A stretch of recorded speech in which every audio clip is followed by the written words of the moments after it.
Hey, back again with another video, live from my car. So in this video, I wanted to talk about being careful about how you or who you invest your time and energies with.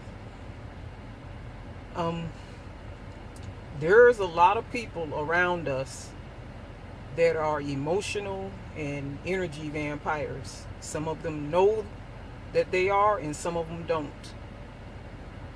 The point is that you want to be really careful about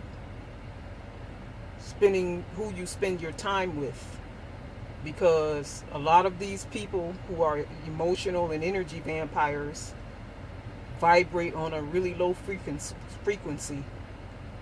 Everything in the universe vibrates according to the law of vibration, and you want to try your best to maintain a high vibrational frequency. And a lot of that has to do with who you choose to associate with, the types of foods that you put into your body, the musics that you listen to,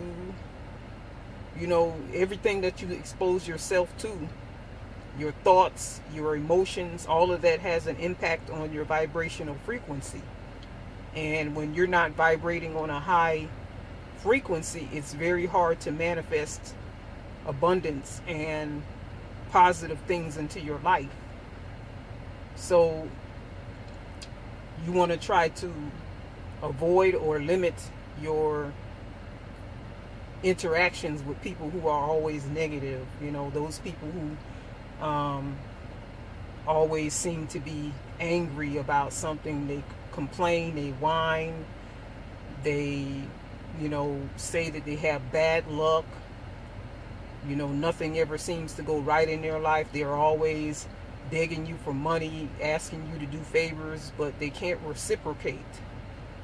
Those people become a drain on your time and your energy. And I don't know about you, but I feel that my time and my energy is very valuable. And those are forms of wealth, believe it or not. Just like money or currency is a form of wealth, your time and your energy and your youth and your health are all forms of wealth. And when you spend too much time with people who vibrate on a low frequency, people who don't know how to control their emotions, people who are always in a negative emotional state, eventually you're going to become like them. You're going to start thinking like them. You're going to start acting like them. You're going to take on some of their habits. Case in point, this person that I used to live with, basically we were roommates. She had some really poor eating habits. And prior to us living together, I was really into my health and fitness. I used to juice, I would make smoothies, I would eat lots of fruits and vegetables. And I was really high energy. I got lots of things done on little sleep. And this particular person, her eating habits sucked. She ate a lot of junk food. She ate a lot of fast food. And I found myself taking on some of her habits. The things that she ate, like sausage, but they're really greasy and artery clogging. So those were the types of things that she would eat, and I found myself eating those things. And when I became cognizant of what was going on, I stopped and I reverted back to my natural eating habits. And then she began to notice, and then she started juicing and making smoothies. So that's just an example of how, when you're around people that think and behave a certain way, those things can impact your behaviors, your thoughts, and your habits. So,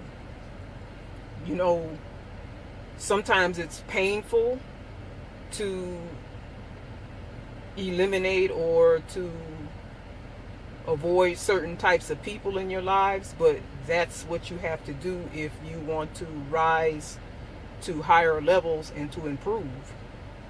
You know, you're going to have to cut certain people out of your life, or at least minimize your time and interactions with those people. Some of those people, you know, as I said before, some of them know what they're doing and some of them aren't aware.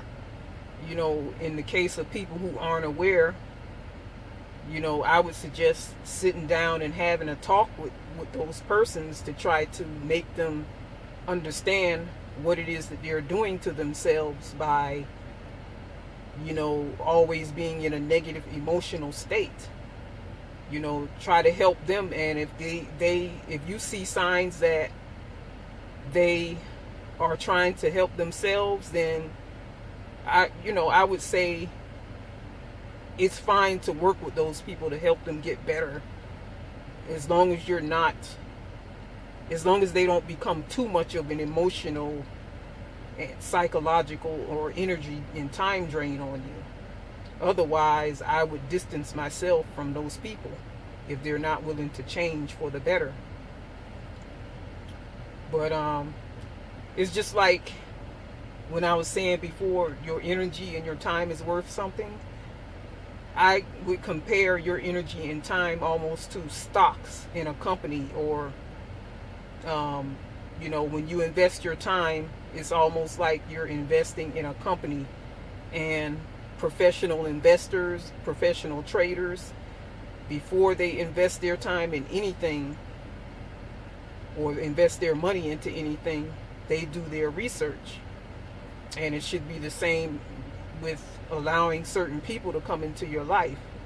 You need to properly vet those people. You need to do your research. You need to look into what type of character these people have, you know, what their background is. You know, what type of personality these people have. You know, most of all, I would like to know, when I'm allowing someone to come into my life, what value does this person bring to my life? You know, I wouldn't want to bring someone into my life who's going to pull me down, you know, have me confused and, you know, distracted. Much like those professional traders and investors who are looking for a high return on their investments, or what they call ROI, you want to do the same with the relationships and the people who you vet. You know, you don't want to invest too much of your time and your energy into people or into relationships that aren't going to be fruitful. That's just wasted time and wasted energy. And, you know, time is not a renewable resource. Once you lose your time, that's it. You can't get that back. Oh, I knew there was something that I forgot to mention in this video. What I wanted to say is that love is one of the highest, if not the highest, vibrational frequencies. When you're able to maintain that high vibrational frequency of, you know, similar to love and gratitude, you will attract a lot more positive situations, things, and abundance into your life. And, you know, if you're always listening to negative music like that freaking rap music that degrades women and promotes a lot of violence and drug use and things like that, if you're always pumping that shit into your consciousness and into your eardrums, you're going to be in a low vibrational state. Your judgment may be clouded. You're going to make wrong decisions in your life. And also, you know, I would recommend, as far as music is concerned, listening to music like classical, like Baroque. I heard that Baroque, or read somewhere that Baroque classical music is excellent music. It helps to put you in an alpha state, a more meditative state. And also jazz is good to listen to. So that's all I wanted to say. Bye.